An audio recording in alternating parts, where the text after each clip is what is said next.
เดินจรถึงบ้านศรัทธาร่วมฟังในขณะนี้ขอเจริญสุขเจริญสีเจริญมีเจริญวัยเจริญจิตเจริญใจศรัทธาสาธุชนคนฟังรายการสถานีวิทยุช่วงนี้บ่าย3 โมงถึง5 โมงขณะนี้อยู่กับอาตมาภาพพระอาจารย์เสน่ห์การหลงนี่นะเขามาร่วมจัดรายการในขณะนี้ในชั่วโมงบ่าย3 ถึง 5 โมงขณะนี้เป็นเวลาที่เขาจะได้พบปะธรรมะกันได้ปล่อยแม่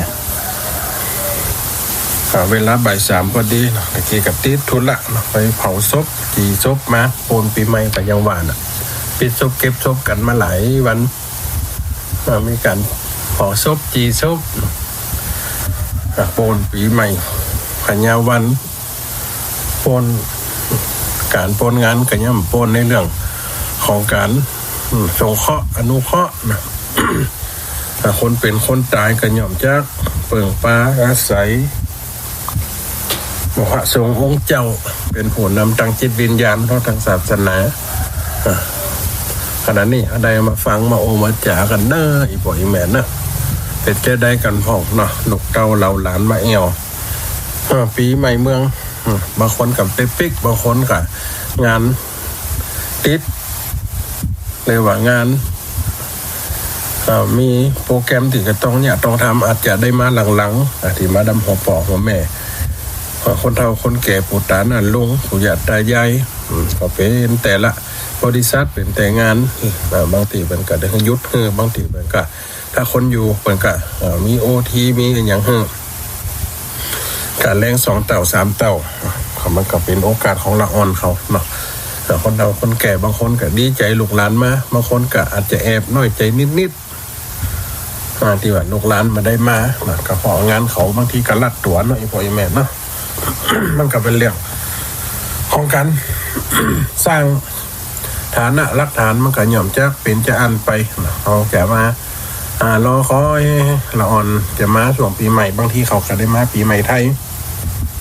ปีใหม่เมืองบ่ได้มาก็ได้เนาะเขาก็แปลงใจหากันนี่พ่อแม่บ้านเมืองมันก็เป็นไปตามสภาพเอาพอเศรษฐกิจพออันยังมาเดียวมันก็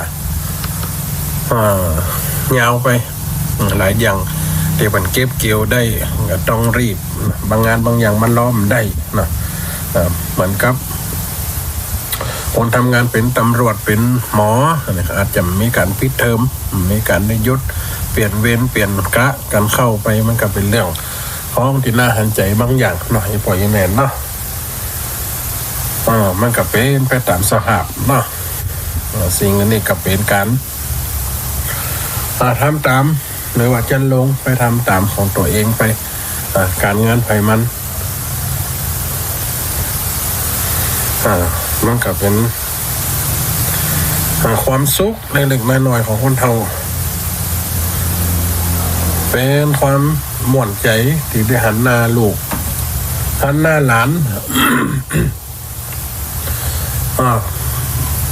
ในความเป็นญาติมันก็หลายฝ่ายบางคนก็เป็นหลานเป็นลุงเป็นป้าเป็นอามันก็ย่อมมีเทศกาลงานตาม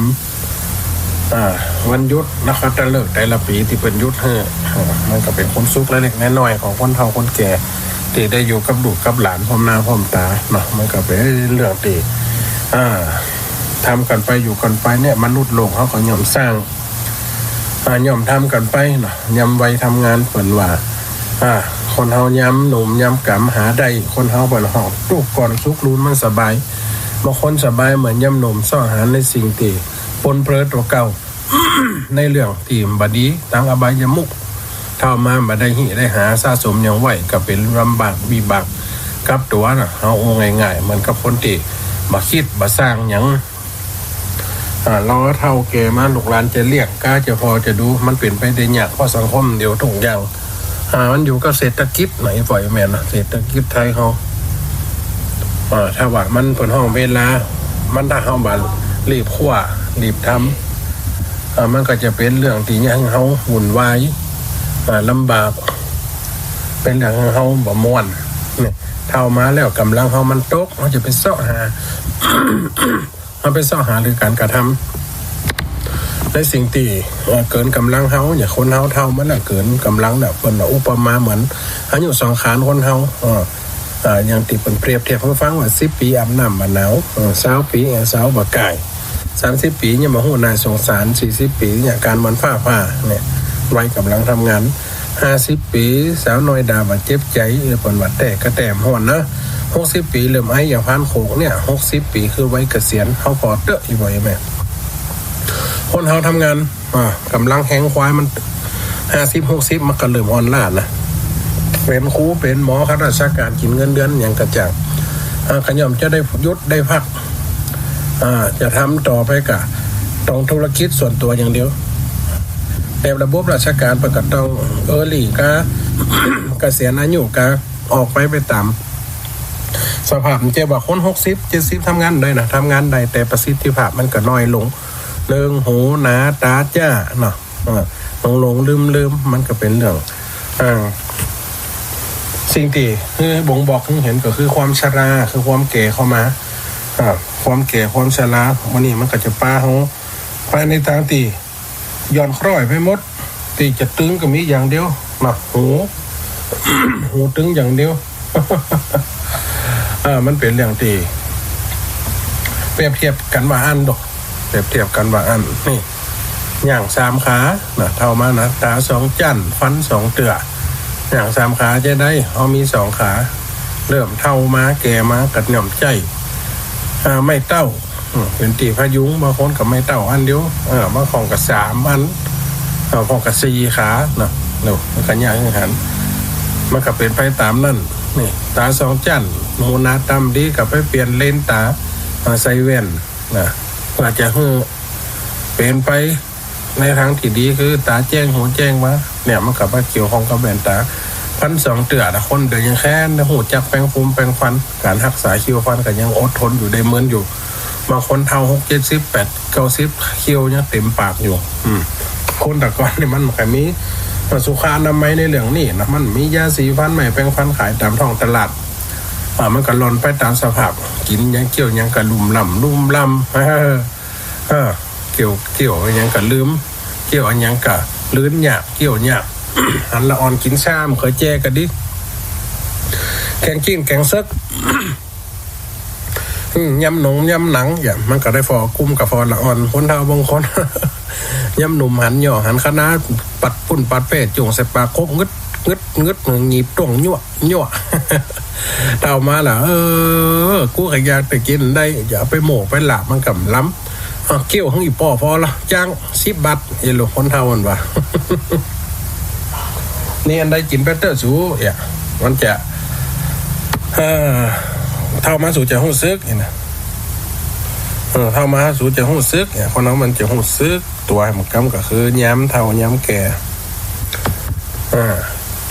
หู้ซึกตัวมันย้ำเท่าย้ำแก่ทุกอย่างมันจะเริ่มจ่าไปนี่คือตามวัยสังขารคนเฮา60 ปีไอ้หย่อมฟัน70 ปีบอก6เต็มตัว80 ปีไข่หัวกับมาเหมือนให้ มันเหมือนให้จะได้เคี้ยวมีน่ะไข่หัวกังงังแต่นาเป็นทำให้3ห้องน้ำตาไหลล้วนมันจะว่าให้นะมันไข่หัวนั่นน่ะก็เป็นน้ำหัวน้ำตา80 ปีไข่หัวมันให้90 ปีไข่ก็ตายมันไข่ก็ตายไข่ล้านมันมดหรอร้อยปลายนะห่มดุนหลัวกับยังรถกิ้งใส่มดดอกจันดอกเจินถมหัน มันก็เป็นอุปสันดานแล้วมันเป็นฐานแห่งการตั้งอยู่ของมนุษย์มันก็เป็นจะอันไปนี่ปล่อยแม่รุ่นที่ฟังรายการก็เนี่ยจะเป็นรุ่นเท่าเกศลาถึงนั่นนะคนหนุ่มคนกำกับ50-60กับส่วนน้อยที่จะมีคนเท่ามาต่อก็อยู่กับศีลกับธรรมสิอยู่กับวัดกับวาไปสิ่งที่เขาเกยสิ่งที่เขาทำสิ่งที่เขาอยู่กับมันบางอย่างมันก็ทดถอยไปนะทดถอยไปสิ่งพวกนี้มันก็ย่อมป้าให้เกิดสิ่งที่ป้าให้เกิดความปกตินะปกติหรือว่าความเป็นไปแห่งสถานภาพคนเขาก็ต้องยึดเอารักธรรมเป็นติดจังรักธรรมรักศีลเนี่ยองค์สัมมาสัมพุทธเจ้าเขาใจ เพื่อชะโลมจิตใจคนเฮาบ่เฮือวอกแวกบ่เฮือไปมัวเมาอย่างกับมันเนี่ยเปิ้นเฮาลงตัวเริ่มตายลงไก่ลืมแก่ลงผัวลืมเมียลืมป่อลืมแม่มันก็เป็นจะอันแต่ บางคนเนี่ยคนเฒ่าชุมเท่าชุมหู้เนี่ยคนเฒ่าจังสอนกันนะคนเฒ่าชุมเท่าชุมหู้ลงตัวลืมไก่ลงตัวลืมตายกันยังหลงกะ6-7 ไปแล้วหลงว่าเฮาเหมือนหนุ่มไปยกไม้ยกดอกไปทำงานนักๆมันจะได้รู้เดี๋ยวกลับมาเป็นนักกว่าเดิมแข้งขาก็เริ่มอ่อนแรงกำลังมันก็หดถอยไปจะกินอะไรอย่างบำรุงกำลังกระจ่างมันก็อยู่ได้กับต่ออันเพื่อเป็นโรคเป็นภัยอย่างลูกลามต่ออันถ้าเขาไปเนี่ยการนักกว่าหนาควายเท่าเจ้าอติตายคำโป้งควายเท่าไข่ตายคำโป้คนเท่าดำมีกำลังไปลงปูนอนบวกดอนหนองมันก็ย่อมจักตายได้ความที่ว่าหลงละเลิงกับสิ่งมอมันเท่าเลือดที่เป็นแข็งแรงกับมี100 คนจะมีเห็นสัก5-6 คนที่เป็นแข็งแรงนะที่เป็นแข็งแรงมันก็จะเป็นจะอันไปอีกบ่อยแม่นี่สิ่งพวกนี้มันเป็นบุคลที่ฐานเป็นบุคลเอกลักษณ์หรือว่าเป็นอุปนิสัยของคนแต่ละคนมันกับเหมือนกันบางคนเท่าเนี่ยลงตัวนี่เริ่มตายนึกว่าเฮาจำตายวัดมาเข้าแตกบ่น่ะไปวัดไปว้าบ่บางคนไปแตกนมอยู่ไอ้ลูกกะนมยัง60 ปลาย70 ปลายแล้วบางคนยังหลงละเลิงหว่ำตายมันเปิ้นห้องคนว่าคนเฮามันอยู่หลุมพญาติฮู้วันเกิดแต้มฮู้วันตายบางคนกินข้าวอยู่เข้ารับเข้านอนยังตายรับรวดนี่ก็มีนี่ไปยำจับตกคันใดตกห่านตกโต๊ะได้เจ็บได้ไม่แข่งหักขาหันนอนสมเขาก็หลวดตายให้กับมีนี่มันก็เริ่มเป็นจะอันไปนี่คือชีวิตหรือว่าการเป็นอยู่ของสังขาร80 ปีนะเนี่ยเราตัวเริ่มตายลงกายเริ่มแก่ลงผัวลงเมียเริ่มป่อเริ่มแม่ข้อนี่สำคัญที่สุดนะลงผัวลงเมียคนเฮาย่ำหนุ่มย่ำน้อยเนี่ยอะไรหาป่อหาแม่เฮาย้ำน้อยๆเนี่ยไปไหนก็ให้หาป่อให้หาแม่หันหน้าป่อหาแม่นี่ดีใจเริ่มมีครอบครัวแต่การละโมกันไปลูกน่ะลูกหั่นไปอยู่หั่นลูกนี่ไปอยู่นี่ย่อมจักเบื่อหน่ายในป่อแม่ปิกมาเอวหาป่อหาแม่เข้ามาบ้านมาจองบ่ใครนอนบ่ใครอยู่มาเอวเหียกำกันหนีน่ะใจกำเดียวกันหนีมันตึ้มเหมือนบ้านตัวบ่เหมือนกับอยู่ติดตัวปฏิบัติเหมือนตีฐานติดตัวอยู่ เนี่ยเรื่องป่อแม่คนที่อุปการะเลี้ยงดูมาย่อมจะหันไปบางคนเฒ่าอีบ่อยแม่รอหาลูกหาหลานรอหาวันตีเขาจะมาหามาอูมาใจมาอูมาเอวบางคนก็รอแล้วรอเหล่ามันจะเครียดกองฝนมันเติมมาก็เลยสร้างเมื่อความชุ่มอกชุ่มใจแก่คนเฒ่าเนี่ยบางคนก็ยึดติดกับลูกกับหลานนำไปเขามาห่อสังคมเดียวอยู่บ่อยแม่สังคมเดียวนี่จะอยู่กับลูกกับหลานอาศัยเขาจัดอย่างนะเขามาเกิดพอสมัยเขาเป็นละอ่อนเนาะอย่างอัตมาภาพเนี่ยอยู่ป.2 ป.3 ลูกนึงเข้าคือป่อคือแม่แล้วลูกนอนด้วยแม่อุ้ยอยู่ด้วยแม่อุ้ยลูกขวาตึ้มได้ไม่กีบเน็บเอวอย่างนั้น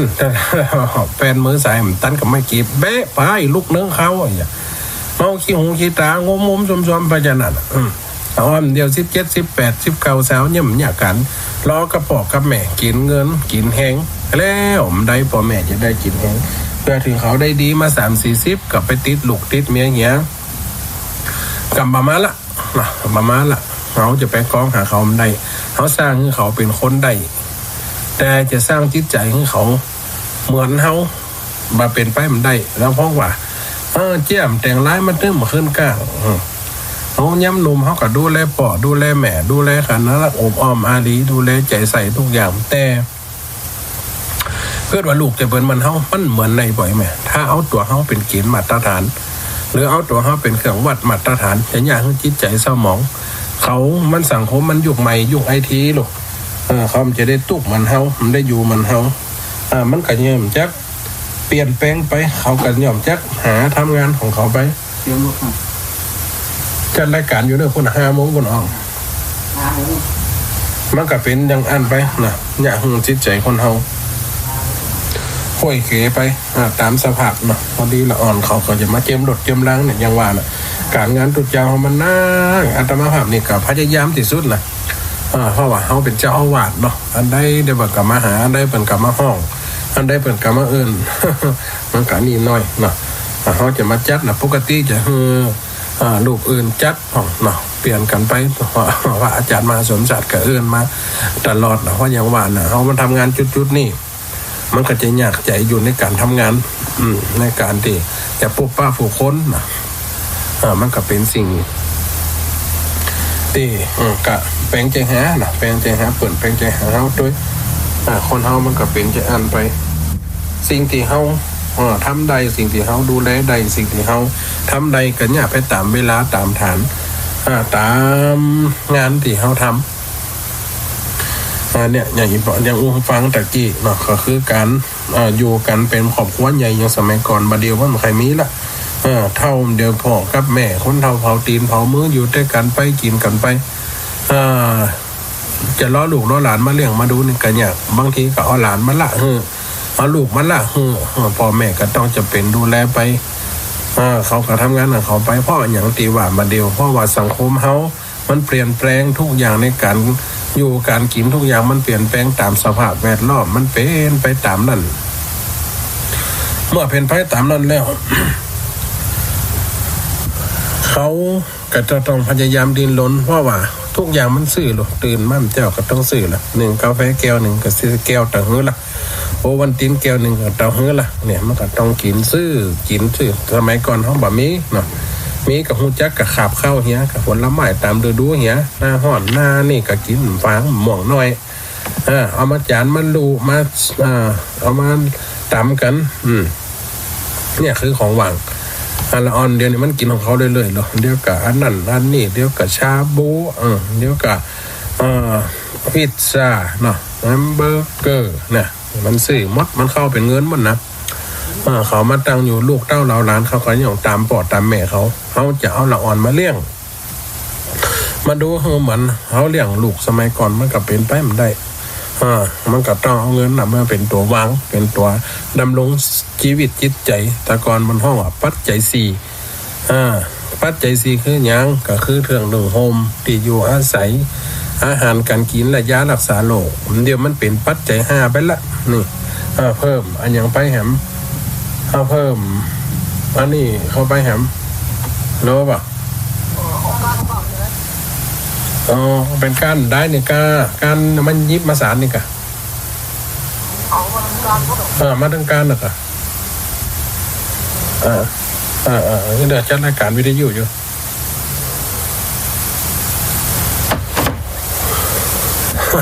สีจะบุญไหว้เพราะมันโผล่ไอ้ดำหัวพระเจ้าประสงค์ในตำบลเนาะไปจัดขบวนพระเจ้ากันไปในตำบลมันโผล่กับประมาณ7-8 วัดนะเขาเปิดกับมันอยากการวัดกันท่านก็มาเอิญมาห้องติ๊กๆก็มีสิ่งรบกวนหน่อยเนอะอีปล่อยแม่นะตามสภาพมันเนี่ยการเป็นอยู่ของเฮามันก็ย่อมเป็นจะอันเนี่ยสมองที่2จะขอพระอาจารย์มหาสมศักดิ์เข้าแต้นอีปล่อยแม่นะเพราะว่าเดี๋ยวเขามาถามนั่นถามนี่มันเป็นการตีจะแล้วเซตได้ มันการมันนักอีปล่อยแม่เวลานี่นะเวลาบ่าย 3นะพระเจ้าประสงค์จนหมักจะบักใครว่างกันอย่างอาตมาภาพซ้ำหายบักใครว่างเลยในความว่างเนี่ยมันเรื่องยากเพราะอาตมาภาพมันทำงานหลายด้านเนาะทำงานหลายด้านกันย่อมจะมีคนนั่นมาคนนี่มาเนาะแต่ก่อนนี่เปิดสำนักนี่แค่6 โมงถึง11 โมงครึ่งต่อวันนะเปิดหับแขกเปิดสำนักนะ แต่ก่อนเปิด วันค่ำเนี่ยมันยากถ้าว่าเปิดวันค่ำวันนี้วันค่ำมันได้ไปไหนคนนึงก็จะมาหาคนนึงก็จะมาทำนั่นคนนึงก็จะมาเนี่ยนี่ก็เลยแบ่งสรรปันส่วนไปกันคนที่เปิดหูก็จะมาอยู่มันก็เป็นจะอันไปหน่อยปล่อยแม่เนาะอันนี้สิ่งที่ได้เล่าไปนี่ก็คือการตั้งตัวเลยว่าตั้งตนอยู่แบบความเป็นอยู่ยุคสมัยยุคสมัยมันเดี๋ยวมันก็มันห้องว่าเทคโนโลยีทุกอย่างปัจจุบันแต่ก่อนนี่จะใจกันนักที่สุดก็คือกาไฟประจำบ้านไผมันเดี๋ยวนี้กาไฟป้อนะ2กาเติมโทรศัพท์3กาเติมอินเทอร์เน็ตบ้านแหมมันตกเดือนน่ะเฉลี่ยน่ะเป็นปั้นปลายในปล่อยแม่ที่เฮาใจแบบบ่หันตัวนี่นะใจแบบหันตัวเงินน่ะถ้าว่าที่เอาไปกินไปครบไปหยังแหมมื้อนี้มันหัน มันก็จะมีเข้ามาแหมหลายๆอย่างอาหารการกินของว่างเนี่ยมันเป็นการรอเรื่องร่างกายแบบฟุ่มเฟือยกระทำเนี่ยเปิ้นเนี่ยเปิ้นแต่งตัวห้อมแต่งตัวกันน่าดีอายเพราะสังคมเดี๋ยวมันเป็นสังคมมองเนาะบีบรัดทำให้คนเฮามันเปลี่ยนไปดังอันสมัยก่อนมีหยังเสียผืนเดียวแล้วน่ะ2ผืนนั่นน่ะสักเปลี่ยนไปใส่ผ้าอยู่บ้านก็ไม่ได้แต่งตัวหยังก็มีมันก็มอมกันไปคนอยากการเพราะคนอยากการเดียวเนี่ยถ้าจะออกบ้านก็ต้องเปลี่ยนละเข้ามาในบ้านก็เปลี่ยนทำชุดละนี่จะไปการด้านนอกก็เปลี่ยนทำชุดละนี่มันเปลี่ยนกับเปลี่ยนไปมันได้เปลี่ยนกับมองเขาเข้าไปในกาดในเวียงถึงเตี่ยเขาแต่งตัวลูกหรอมันก็จะว่าอย่างก็คนมีฐานะแต่บางคนผมยึดติดในสิ่งโมนี่ก็ดีนะบางคนเนี่ยเปิดมีก็ต้องไขมีเปิดมีรถเขาก็ต้องมีรถเนี่ยอย่างน้อยๆกับรถมอเตอร์ไซค์ละรถเครื่องละต้องมีไว้ไปที่ไหนนี่รถใหญ่รถเดินสารเดียวรถเดินสารประจำมาใครมีคนนะสมัยก่อนรถเดินสารไปไหนก็ง่ายรถไปด้วยกันรถกันเดียวไปด้วยกันเป็นหมู่เป็นจุ่มมาเดียวนี่มันก็ต้องใช้รถส่วนตัวเพราะว่าคนนี่ไปนี่มันจะไปหอมเดียวหรอกไปนี่กระโดดไปหันกระโดดไปนี่มีรถส่วนตัวก็ต้องเกี่ยวข้องกับน้ำมันแหมะนี่ขี่มันไปก็ต้องรู้ต้องพังไปเป็นอย่างเฮาก็ต้องแปลงต้องดูแลกันเนี่ยคือสภาพมันคงดีคงเดิมในการเดินทางเพื่อความปลอดภัยมันก็เป็นจะอ่านไปแหมะสิ่งบนเนี่ยไหนปล่อยแม่นะสิ่งบนเนี่ยตีเนี่ยหันว่าสังคมเฮามันพลิกผันไปตามสถานการณ์เนี่ยสังคมปัจจุบันอย่างคนห่างศีลธรรมห่างวัดห่างวาก็มีส่วนหนึ่งเนี่ยปัญหาเหตุคนเขาวัดมันก็มีอยู่7ประการ1มักอ้างมาถึงเวลา2ตัดตัณหาบ่ขาด3ฉลาดกดตุเจ้าเตศ4เศรษฐกิจบ่อำนวย5สังขารบ่จ่วย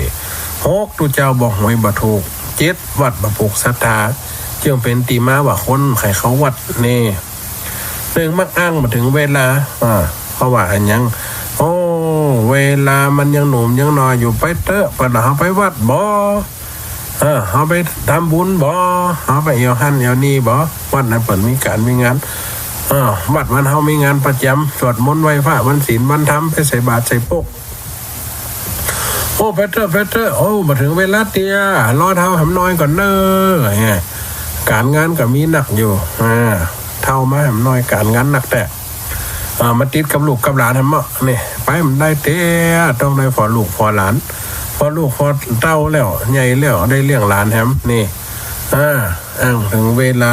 สุดท้ายมากับได้เข้าวัดเข้าวาสกรรมตายไปเหี้ยเนี่ยเป็นป่วยเป็นสบายเป็นพญาตายไปเหี้ยเวลามันก็ผ่านพ้นไปเวลามันก็เลยล่วงเลยไปละยะคนได้เข้าวัดเข้าวาห่างจากศาสนา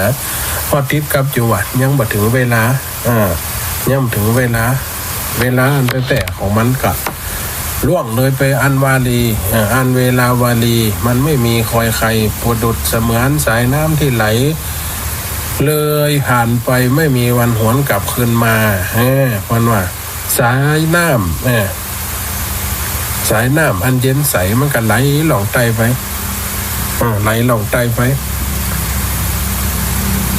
มาถึงเวลา2ตัดตัณหาบ่ขาดตัณหาก็คืออันยังตัณหาตาหันยังก็ใครได้ใครมีใครทำใครสร้างใครแปลงใครเนี่ยใครทำใครเอาเนี่ยทุกอย่าง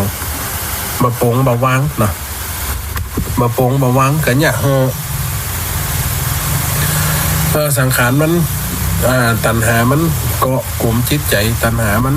ล้มเล่าในใจตัณหามันเปลี่ยนไปตามสภาพตัณหามันอยู่ในความอยากความบ่าโหดจบโหดสิ้นภาวะตัณหาวิภาวะตัณหากามตัณหาเนี่ยตัณหา3อย่างกามตัณหาในกามก็คือการรอเรื่องสังขารนะมันจะเกี่ยวกับเรื่องหัวเรื่องเมียในอันน่ะกามตัณหาก็คือทุกอย่างที่เป็นความอยากได้ใครได้รถใครได้ล้างใครได้บ้านใครได้จองใครได้อันอย่างมาเป็นของตัวเฮาเรียกว่ากามตัณหาภาวะตัณหาปัญหาในภพนี่ปัญหาในภพ ผู้ใครเป็นเศรษฐีกันแต่เนาะผู้ใครเป็นคนหล่ำคนน้อยผู้ใครเป็นเจ้าฟ้ามหากษัตริย์แต่น้อยนะผู้จะเนี่ยนั่นเนี่ยนี่ปัญหาในพวกวิภาวะตัณหาในความอยากที่ใครเป็นนักกว่านั้นนะใครเป็นตายไปกูใครไปอยู่สวรรค์จันทร์ฟ้าใครตายไปเป็นเทวบุตรเทวดานี่สภาวะตัณหาที่เป็นสภาวะเป็นไปเลยอันที่จับต้องได้อยากที่ไกลเกินตัวไกลเกินฝันคือตัณหานี่ตัดตัณหาบอกขาดตัณหาคือกันเอามาหล่อเลี้ยงจิตใจเอามาหล่อเลี้ยงตนเลี้ยงตัวนี่คือภาวะตัณหาวิภาวะตัณหากรรมตัณหาอยู่ในภพภูมิของคนเป็นมนุษย์ที่ยังอยากได้อยากมีหมายความไม่ลดละนะเท่าปันอีบางคนยังใครได้บ้านใครได้ลดอยู่แล้วก็เกินกำลังห้อมมีกำลังวังสาติจะกระทำสองลังวังสาติจะเนี่ยกันเนี่ยไกลเกินฝันเนี่ยไกลเกินฝันกับอุปมาเหมือนกับว่าเอาเข็มไปโคดหินหรือเอาเข็มไปตั้งเอาไปกระแทกกระทุ้งหินเพื่อให้มันแตกสลายมันเปลี่ยนไปได้ยากอันนี้เรียกว่าตัดตัณหาบ่ขาดอันที่สามคือฉลาดกว่าตุเจ้าเตศพระสงฆ์องค์เจ้าหรือว่าคนที่เปิดให้ศึกษาบางคนเนี่ยทำตัวว่าโอ้เฮียนจบสูงเฮียนนั่นมาเฮียนนี่มามีความหูหนักแน่นกว่ามีความเหนือกว่าพระสงฆ์องค์เจ้าพระสงฆ์บ่ฮู้หยังน้องก็อยู่วัดอยู่ว่าศึกษาธรรมะเฮียนตาอันตื่นมาก็กินแล้วก็นอนเอาว่าแต่อันฉันเจ้าแล้วก็เอียนฉันเพชรแล้วก็นอนว่าตัวเจ้าจะอันตัวเจ้าเดียวมาลวกมาแหลมมาฉลาดแต่บางคนกับตัวเก่าเนี่ยจบสูงจบระดับมามีปริญญาตรีปริญญาเอกปริญญาโทเป็น5-6 ใบหลายสาขาตัวเจ้ากับตัวอันเนาะบางคนกับมันเนี่ยแต่บางคนเนี่ยนะบางคนกับว่าแต่กับปฏิบัติแต่พระเจ้ามาสวมบางตนกับบทมาได้บทลบบทลี่บทหนีสงสารบทผ่านเข้าซุกบทสนมุกด้วยเปื่อนนี่มาได้ศึกษาให้เหมาะมันก็สมควรที่เขาว่านะที่ว่าอย่างคนเขาวัดคือว่าดูถูกศาสนาดูถูกตุพระดูถูกความเป็นนอนเนื้อของพุทธบุตรก็คือนอนเนื้อของศาสนาที่จะให้ลุงเรื่องไปนี่มันจะเป็นจะอันไปฉลาดกว่าตู้เจ้าเตศข้อที่4คือเศรษฐกิจบ่อำนวยอันยังอู้ไปแต่ต้นอันยังกระจำเดี๋ยวน้ำกินให้กินไฟกินทุกอย่างมันก็ย่อมเป็นไปห้ามกินกินไฟกินเนี่ยอันยังก็อยู่เนี่ยทุกอย่างก็ต้องซื้อต้องหาน้ำก็ซื้อกินชี้ซื้อขวางอย่างเทศบาลแต่ละตีมันก็ย่อมจักเก็บเงินเก็บท้องในการเอาขยะไปขวางไปเผาเขาจะไปขวางตามฟังตะลิงขวางตามหอกตามหิวเอาไปเผากันแคมหัวแคมห้วยอย่างสมัยก่อนมันก็เป็นไปมันได้นี่มันก็ต้องได้จ่ายหมดนี่อยากให้คนให้เขาวัดเขาว้าเพราะต้องเล่งหาปัจจัยส่วนนี้นี่ก็คือเศรษฐกิจบ่อำนวย6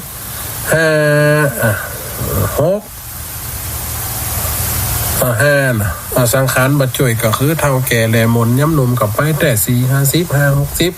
70 80ไปได้อยู่8-90ไปมันได้ละเราคนกับเท่าแก่เป็นหัวหน้าตาฟังต้องนั่งติดเตียงติดรถเข็นอะไรหาวัดหาว่ากระดานนักยังมีรายการวิทยุยังดีได้เปิดฟังตามบ้านตามจองคนเฒ่าคนแก่บางคนไปวัดได้กับเปิดวิทยุฟังออกกับมีธรรมะครูบาอาจารย์พระเจ้าประสงค์แต่ละลูกแต่ละตนแต่ละองค์ก็มีความโหภูมิธรรมที่จะเอามามาจ๋าเติมมาแสดงให้อีป่อยแม่ได้ฟัง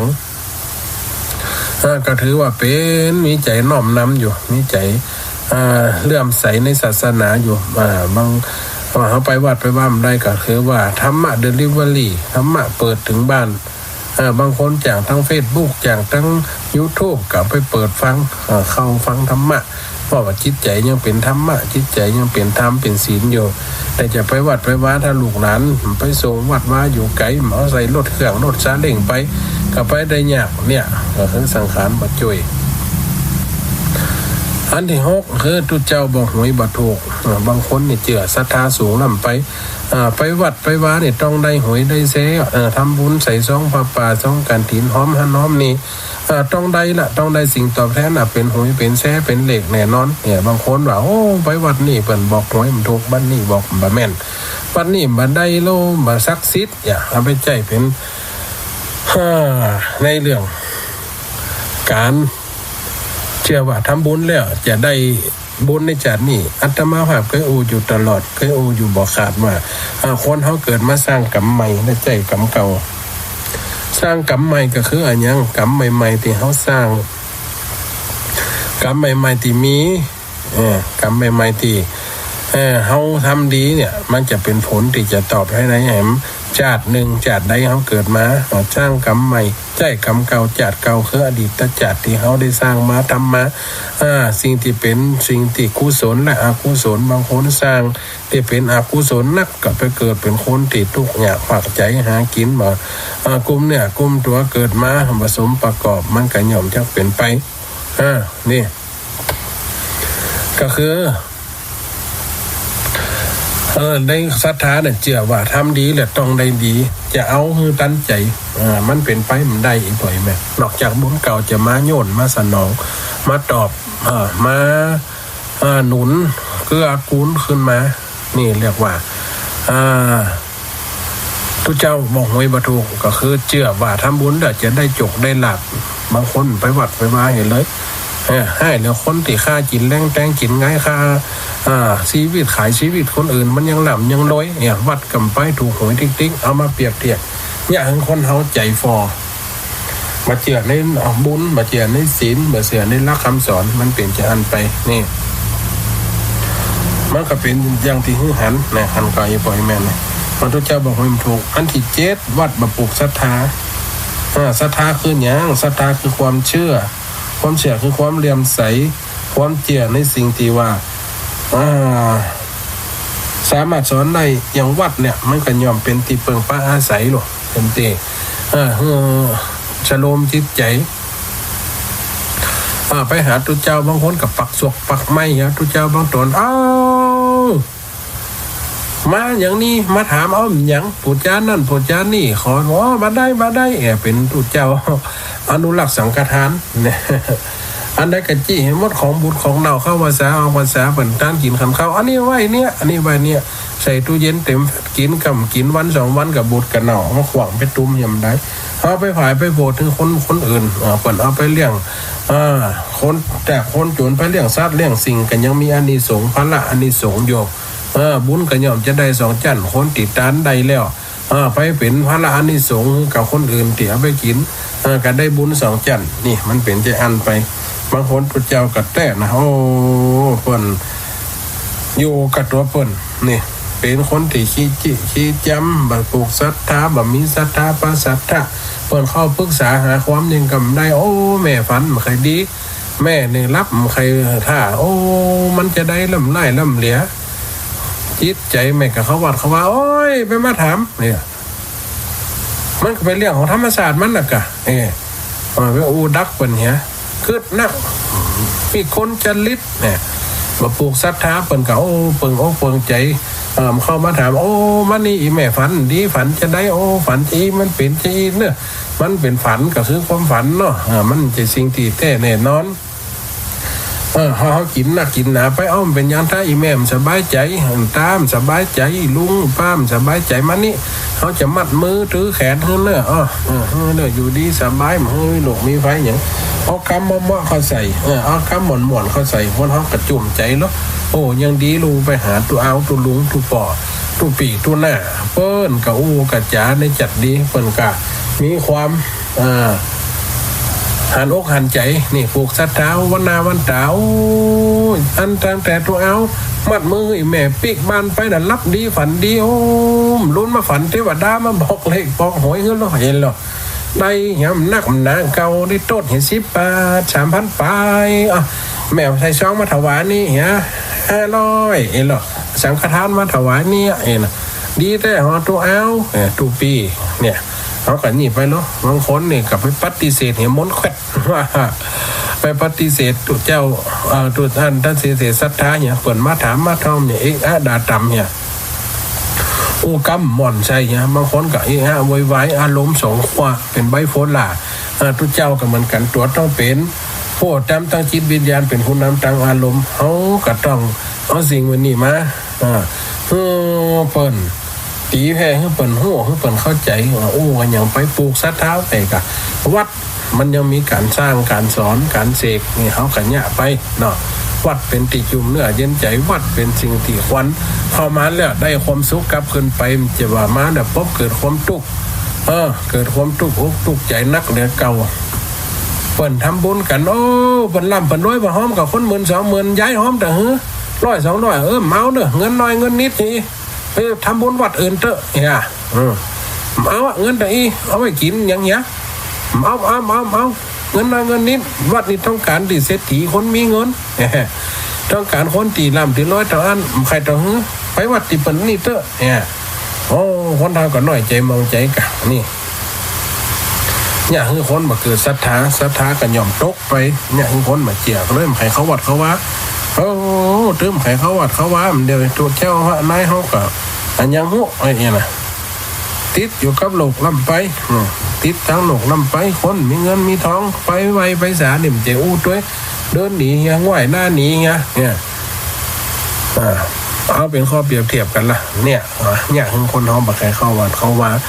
ศรัทธากัดตกไปเนี่ยเป็นเหตุที่คนเขาบักใครเขาวัดเขาว่าอย่างที่ว่ามาข้างต้นเมื่อกี้เนี่ยที่ว่าฟังเนี่ยอ้างมาถึงเวลาตัดตันนะบ่ขาดฉลาดกดตู้เจ้าเตด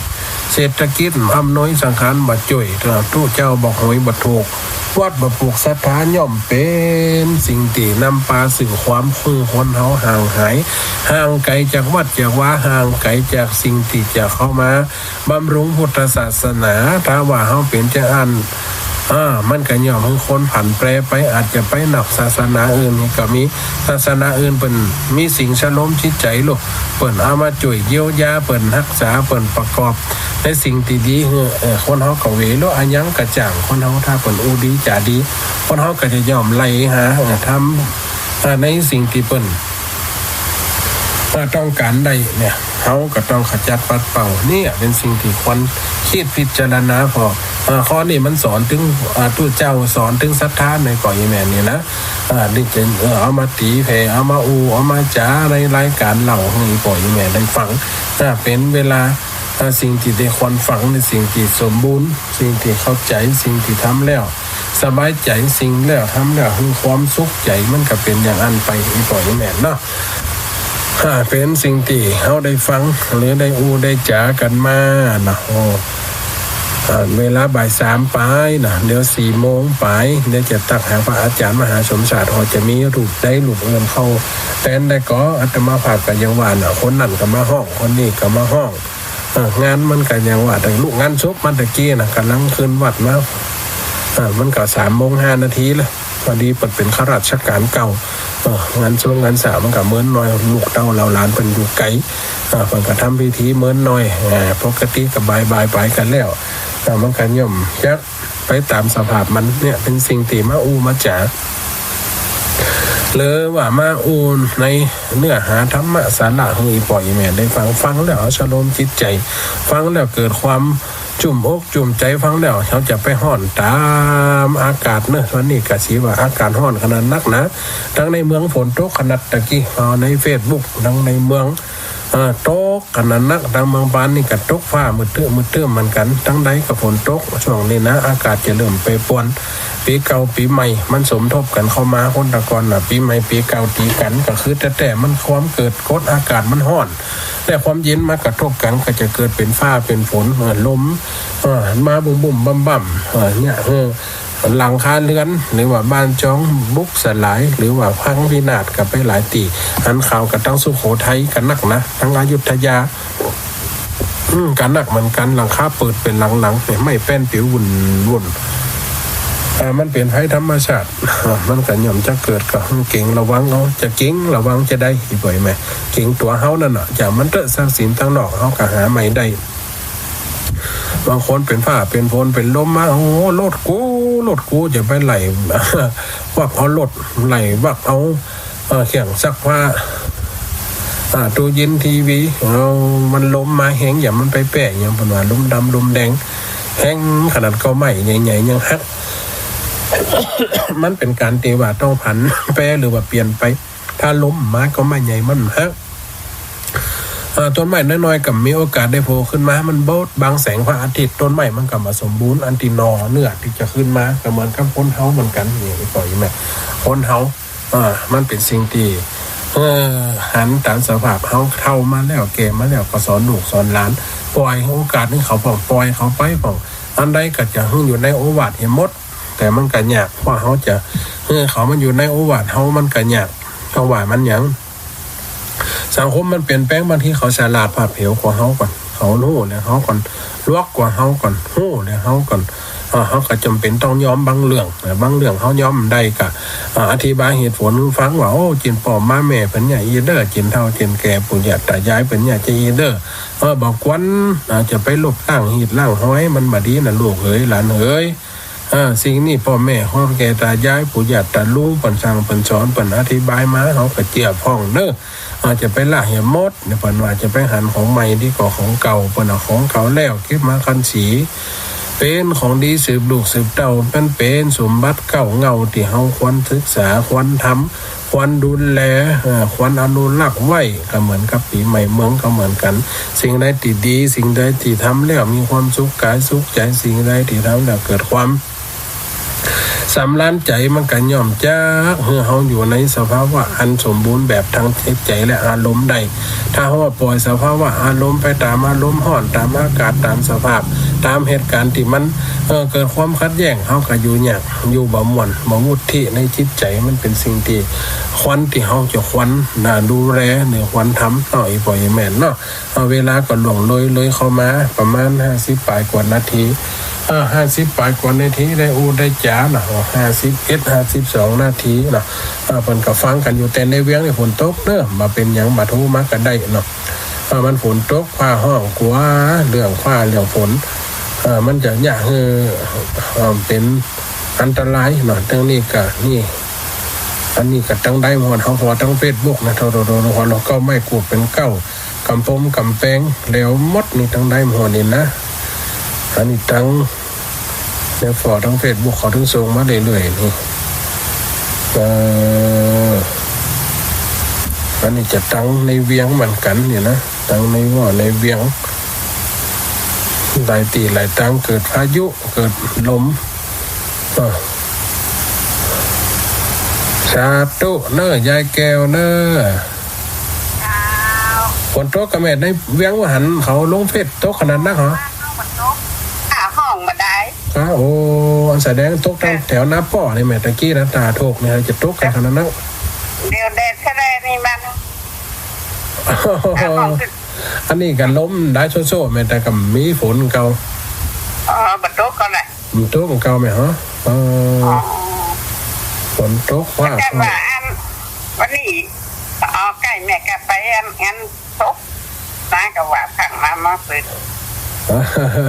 มันซบกระบาอันนี้กระเพราตะกี้เนี่ยแม่อันนี้นะ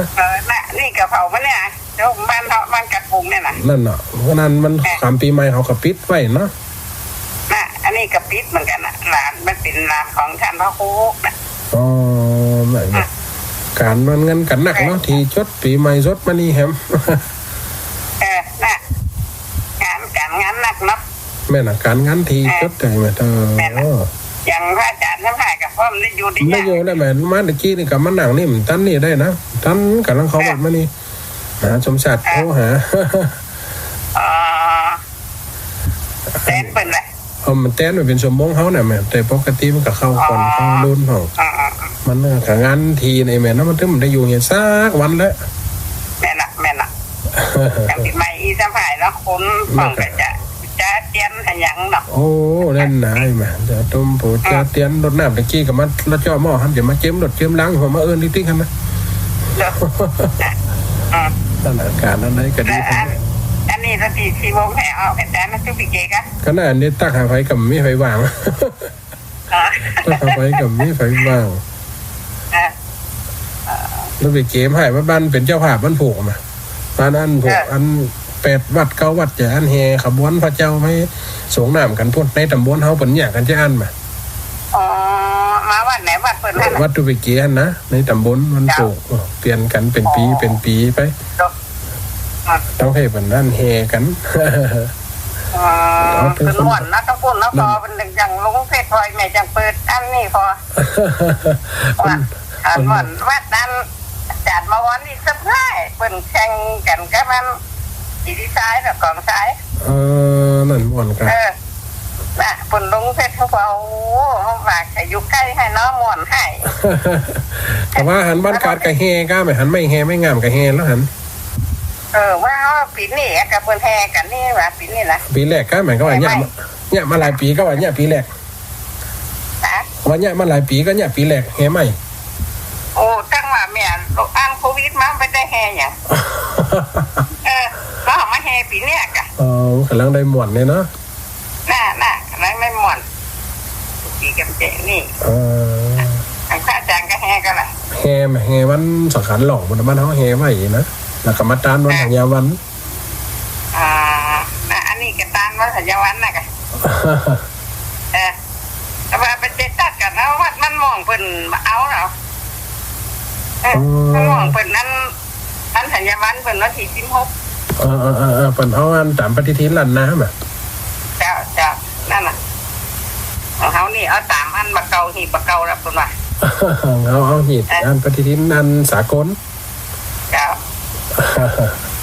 อีกระเปิงเนาะใต้มอดอ่ะแม่เนี่ยไปเถอะมันหลายหีบแล้วไว้ได้ก็ได้ก็หมดนั่นเนาะนั่นน่ะอันกะตะเอียนเด้อแม่รูปกว่านี้เด้อสาธุมาจ้าเป็นกำลังใจให้สาธุเป็นกำลังใจให้เสียงโยมยายแก้วนะสาธุเนอโยมไม่พิมพ์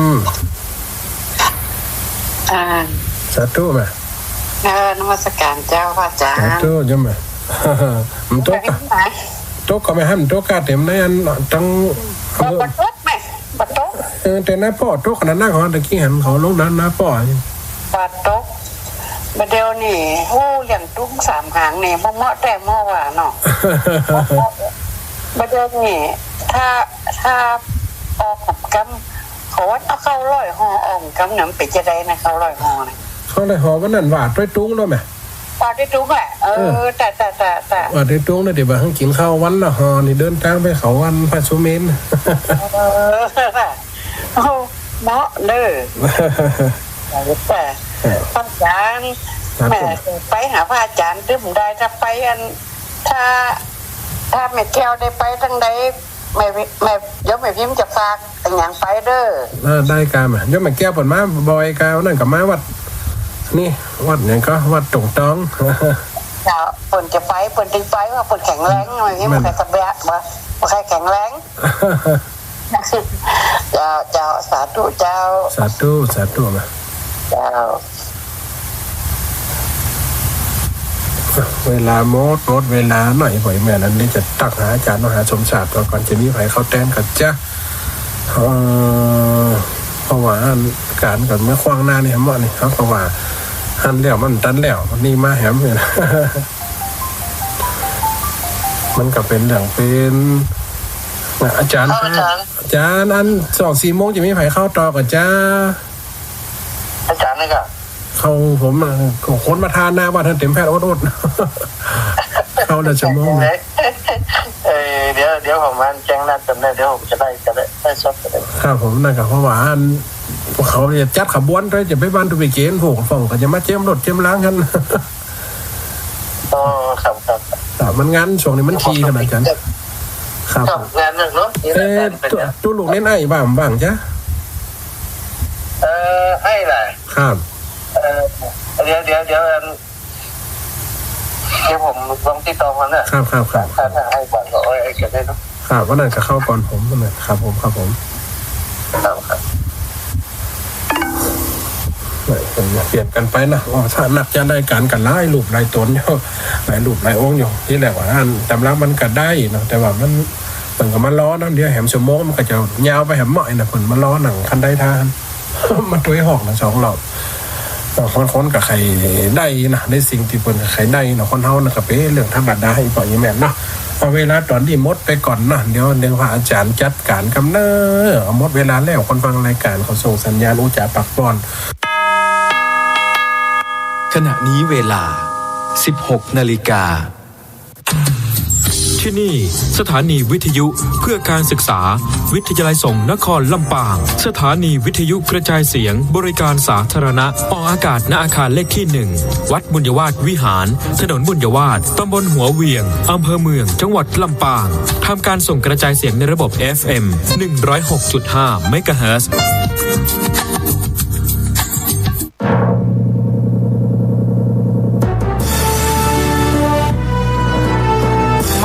วิทยาลัยมหาจุฬาลงกรณราชวิทยาลัย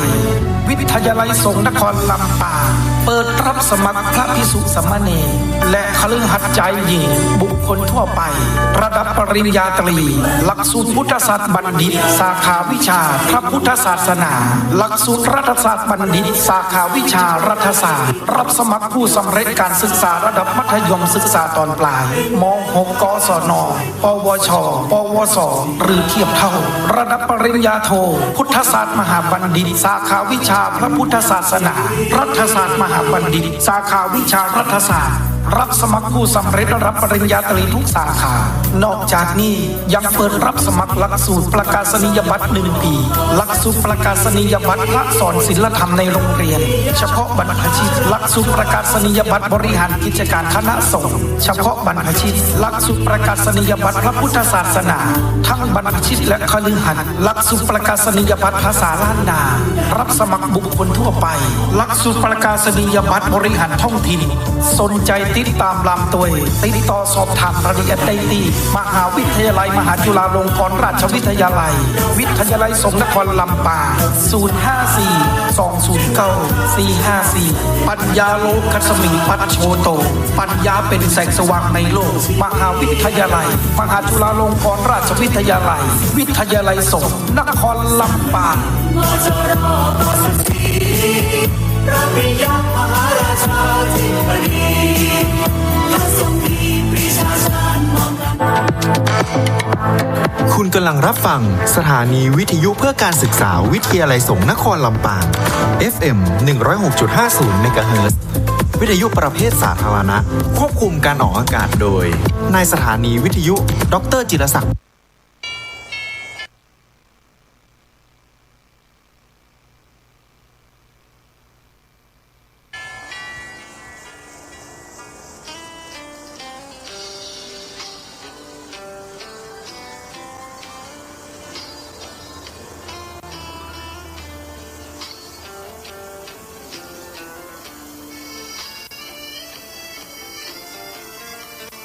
ชวนทุกทางธรรมะจากดวงตาเสริมชีวาให้สุขสดใส